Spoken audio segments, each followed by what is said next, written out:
मान्यवर उच्च शिक्षा भाषा संस्कृति मंत्री श्रीमान सूर्यवंशी सूरज मकर संक्रांति उपलक्षे भद्रक स्थित तिहिडी ब्लॉक श्यामसुंदरपुर पंचायत प्रसिद्ध माँ दपानायकाणी पीठ को आसी सेठारु मांक दर्शन सारी किपरि माँ दपानायकाणी पीठरे आहुरी उन्नति हेबो से विषय आलोचना करथिले। तापरे ईश्वरपुर उराली भट्टनगर आदि ग्राम देई आसीथिले।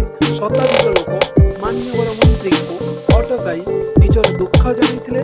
समस्त समस्या बहुत शीघ्र बुझिबे बोली मंत्री